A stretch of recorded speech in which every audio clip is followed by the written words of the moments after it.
श्री सरस्वती नमः। श्री कृष्णाय नमः।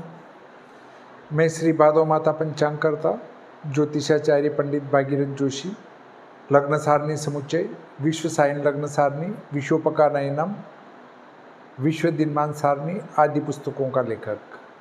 आज हम चर्चा करेंगे कि व्रत पर्वों का मूल तत्व ही कलयुग में समाप्त हो जाएगा। बात करते हैं जन्माष्टमी व्रत को ही ले लेते हैं।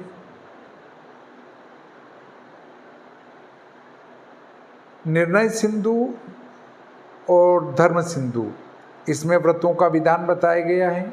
काल माधव में बताया गया है, हेमाद्री ने बताया है,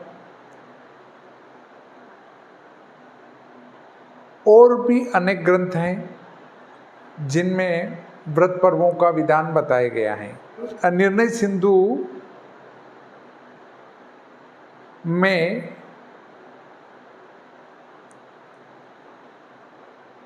अनेकों पुराण और अनेकों ग्रंथों का हवाला देकर उस व्रत की व्याख्या की गई है। धर्म सिंधुकार ने अपना स्पष्ट निर्णय दिया है। निर्णय सिंधुकार ने मतों को दिया है। इनमें दो भेद हैं। एक है निर्णय सिंधु, निर्णय सिंधु में मतों की अधिकता है। एक है धर्म सिंधु, धर्म सिंधुकार ने स्पष्ट निर्णय दिया है। अब इस जन्माष्टमी व्रत को लेकर निर्णय सिंधु में विस्तृत लिखा गया है और धर्म सिंधुकार ने उस विस्तृत विवरण को उदाहरण सहित समझाया है कि निश्चित काल में जिस दिन अष्टमी मिल रही हो उसी दिन अष्टमी का व्रत करना चाहिए। इसी को लेकर मैंने एक विद्वान की पोस्ट पर कमेंट्स किया था कि जन्माष्टमी 15 अगस्त को थी, तो उनने लिखा नहीं, गलत निर्णय। मैंने कहा हमारे 30 पंचांगकर्ताओं ने उज्जैन बैठक में ये निर्णय लिया है, ऐसे ही मेरा अपना निर्णय नहीं है। तो उनने कहा ये ही तो पंचांगकर्ताओं ने अपनी हंसी करा रखी है, अर्थात पंचांगकर्ता जो व्रत पर्व का निर्णय लेते हैं वो हंसी के पात्र हैं।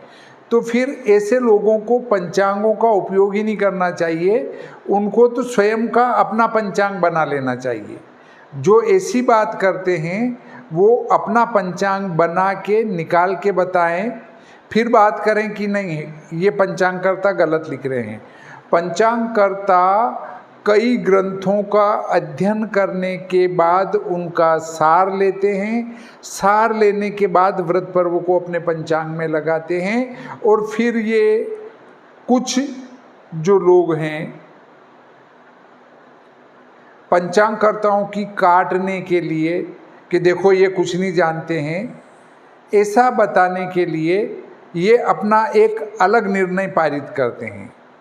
आजकल तो एक नया नियम बन गया कि हर बड़े नगर में एक परिषद बन गई है ज्योतिष की, और वो अपना निर्णय सुनाते हैं, वही सब तरफ चलता है कि उनने परिषद ने क्या निर्णय दिया वो निर्णय सब मानते हैं।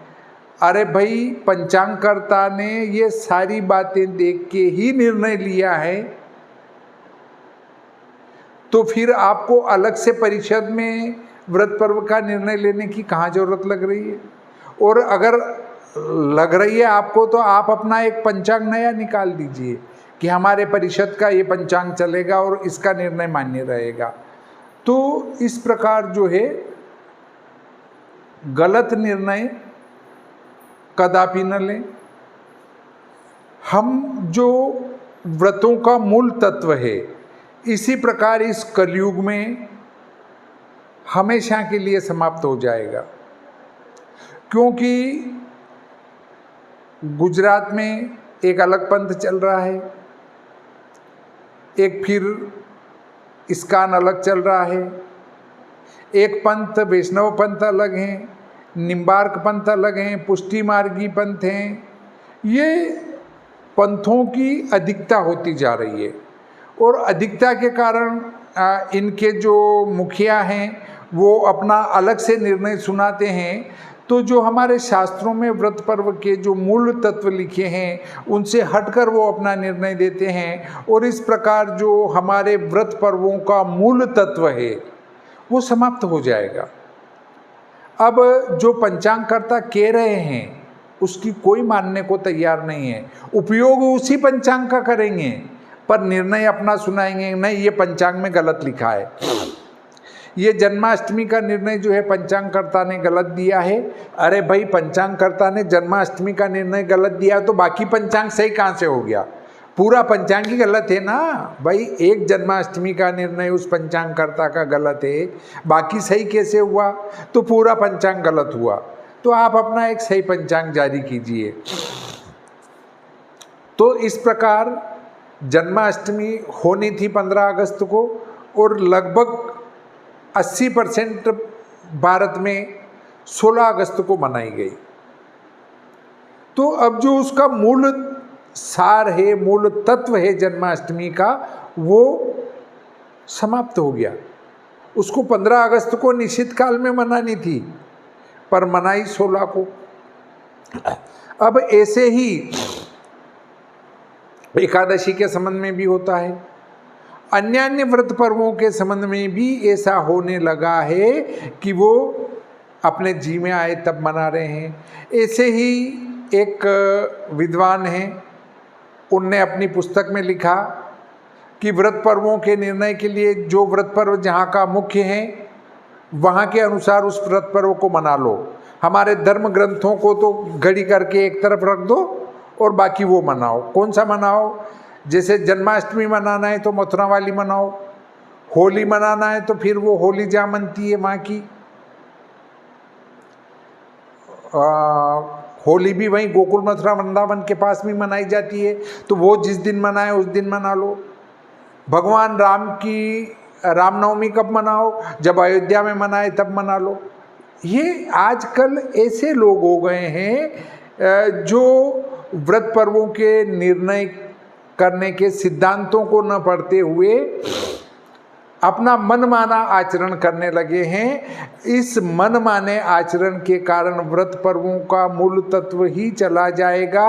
जो मूल व्रत पर्वों का जो समय होता है उस पर व्रत पर्व न करते हुए मनमाने ढंग से करेंगे और फिर कहेंगे कि इस व्रत पर्व का तो कोई फल ही नहीं मिल रहा है, तो उसका फल आपको मिलेगा कहाँ से? इस प्रकार आज का ये प्रकरण यहीं समाप्त करते हैं। श्री सरस्वती नमः। श्री कृष्णाय नमः।